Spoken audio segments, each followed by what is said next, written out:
झिलमिल से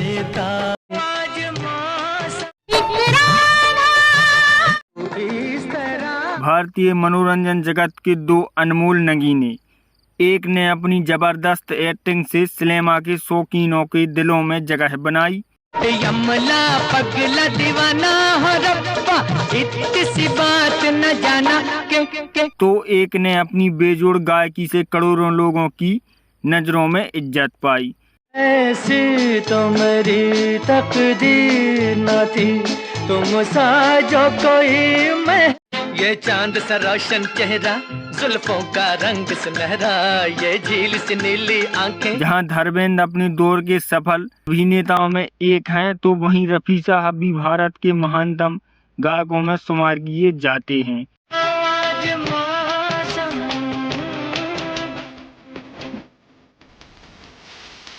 धर्मेंद्र रफी जी के पसंदीदा गायक थे, और जब धर्मेंद्र साहब अपने करियर के शिखर पर थे तो वो म्यूजिक डायरेक्टर से खास फरमाइश करते थे कि उनके गीत रफ़ी साहब से गवाए जाएं। ऐसा नहीं है कि धर्मेंद्र साहब को इंडस्ट्रीज में दूसरे गायकों से कोई दिक्कत थी।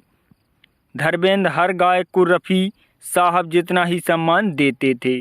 धर्मेंद्र जी को भी फिल्म इंडस्ट्री के लगभग सभी गायकों ने अपनी आवाज़ दी है, लेकिन रफ़ी साहब से धर्मेंद्र जी का लगाव जरा खास। आज की वीडियो में दोस्तों हम बात करने वाले हैं रफ़ी साहब के उस गाने की जिसे वो रिकॉर्ड करते समय नाचने लगे थे, और रफ़ी साहब और धर्मेंद्र की पहली मुलाकात कहानी बताएंगे। साथ ही ये जिक्र भी करेंगे कि धर्मेंद्र और मोहम्मद रफ़ी की जोड़ी फिल्म इंडस्ट्री में टॉप एक्टर सिंगर की जोड़ियों में से एक मानी जाती थी। तो कौन सा था वो गीत, कौन सी थी वो फिल्म, आगे आपको वीडियो में बताएंगे। चलिए दोस्तों तो वीडियो शुरू करते हैं।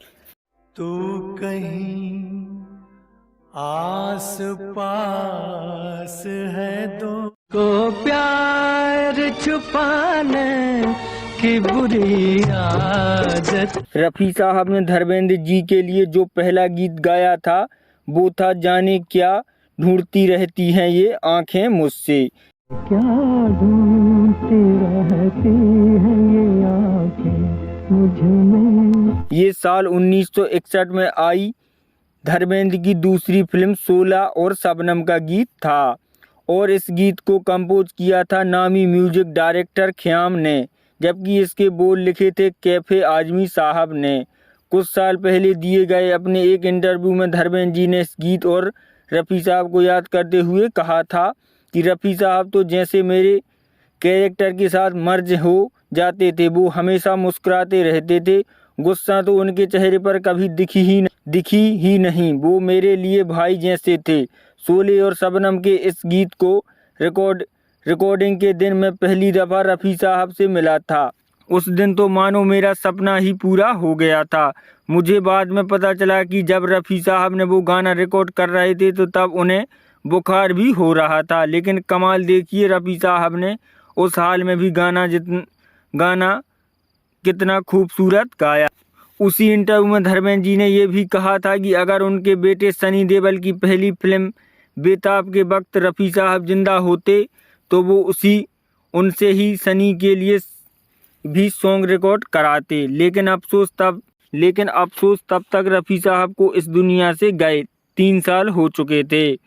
पर चूँकि धर्मेंद्र रफ़ी साहब की आवाज़ के बहुत बड़े कद्रदान थे, इसलिए उन्होंने किसी ऐसे ही गायक की तलाश शुरू कर दी जिनके गानों का अंदाज रफ़ी साहब से मिलता हो। फाइनली उनकी तलाश खत्म हुई। शब्बीर कुमार तक फिल्मी इंडस्ट्री में नए ही आए थे, और वो एक फिल्म में गायकी भी कर चुके थे, लेकिन ये धर्मेंद्र साहब थे जो रफ़ी साहब से अपनी बेइंतहा मोहब्बत के चलते शब्बीर कुमार को अपने बेटे सनी की डेब्यू फिल्म बेताब में गाने के लिए ले आए, और बेताब से न केवल सनी देओल को बल्कि शब्बीर कुमार को भी अपनी कमयूलियत हासिल हुई। लेकिन साल 1989 में जब धर्मेंद्र साहब ने सनी को ही लेकर यतीम फिल्म प्रोड्यूसर की, तो उसमें भी उन्होंने शब्बीर कुमार को ही गीत गाने के लिए लिया, और केवल शब्बीर कुमार ही नहीं, धर्मेंद्र ने मोहम्मद अजीज साहब को भी इस फिल्म में गाने का मौका दिया। इस बात से आप भी वाकिफ होंगे कि मोहम्मद अजीज साहब की गायकी भी रफ़ी साहब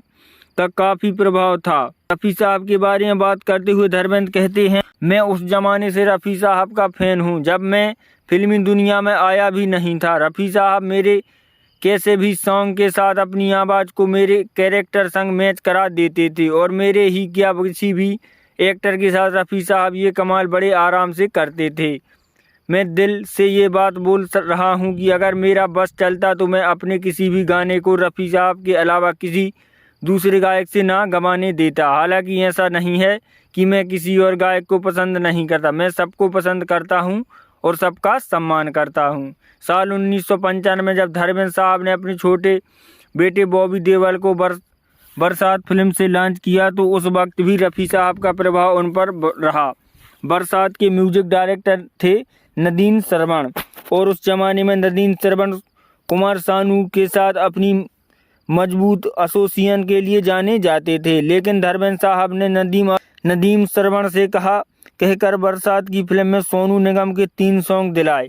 यानी धर्म जी को भी सोनू निगम की रफ़ी साहब के स्टाइल वाली गायकी पसंद थी। 2007 में जब अपनी फिल्म आई तो धर्मेंद्र जी ने अपने का टाइटल सॉन्ग सोनू निगम से सिर्फ इसलिए गवाया था ताकि वो रफ़ी श्रद्धांजलि अर्पित कर सके। धर्मेंद्र जी के साथ रफ़ी प्रेम की एक और खूबसूरत मिसाल है साल 2011 की यमला पगला दीवाना फिल्म का टाइटल टैग। इस फिल्म की मेकर्स से पहले धर्मेंद्र चाहते थे कि इसे उनकी फिल्म प्रतिज्ञा का ओरिजिनल यमला पगला दीवाना सॉन्ग लिया जाए जो कि रफ़ी साहब ने ही गाया था, मगर कॉपीराइट नियमों के कारण धर्मेंद्र साहब को ये ख्वाब पूरा ना हो सका। ऐसे में धर्म जी ने एक बार फिर सोनू निगम से ही ये गाना रिकॉर्ड कराया। ये बातें भी जानने लायक। पूरे करियर में उनके ऊपर लगभग 150 गीत फिल्माए गए थे और उनमें से आधे रफ़ी साहब ने गाए थे। रफ़ी साहब के गानों ने धर्मेंद्र की फिल्मों की यादों को जिंदा रखा है। ये गाने आज भी लोकप्रिय हैं और रफ़ी साहब ने धर्मेंद्र के लिए जो कई गाने गाए हैं उनमें से कुछ कई गाने गाए हैं। ऐसे में क्या यह कोई आश्चर्य की बात है कि 35 साल बाद भी धर्मेंद्र रफ़ी साहब को नहीं भूले हैं। एक इंटरव्यू के दौरान धर्मेंद्र से पूछा गया कि हेमंत कुमार, मुकेश, मोहम्मद रफ़ी, किशोर कुमार इन सभी ने आपके लिए प्लेबैक प्रदान किया है, बेहतरीन कौन लगा? उन्होंने स्पष्ट रूप से और बहुत स्पष्ट रूप से कहा, मैं मोहम्मद रफ़ी से प्यार करता हूँ। उन्होंने जारी रखा, उन्हें पहला ही गाना साथ गाया था, जाने क्यों ढूंढती रहती हैं ये आंखें मुझे, क्या ढूंढती रहती हैं ये आंखें मुझ में। रफ़ी साहब ने गानों में कोमलता लाने के लिए अपनी आवाज़ में बदलाव किया। उन्होंने आगे बताया कि जिस तरह से रफ़ी साहब ने दिलीप साहब, शम्मी कपूर समेत अन्य लोगों के गाने गाए हैं, ऐसा लगता है जैसे हीरो खुद ही गाना गा रहा हो। उन्होंने सावधानी से कहा, बाकी भी अच्छे हैं, मैं किसी की बुराई नहीं करना चाहता हूं। मैं तो बस मोहम्मद रफ़ी का दुर्भाग्य से धर्मेंद्र के जवाब को पूरा करने से पहले ही एक के बीच में बात काटी। धर्मेंद्र के अनुसार यह रफ़ी साहब की आवाज़ थी जिसने उनकी फिल्मी करियर को गति दी।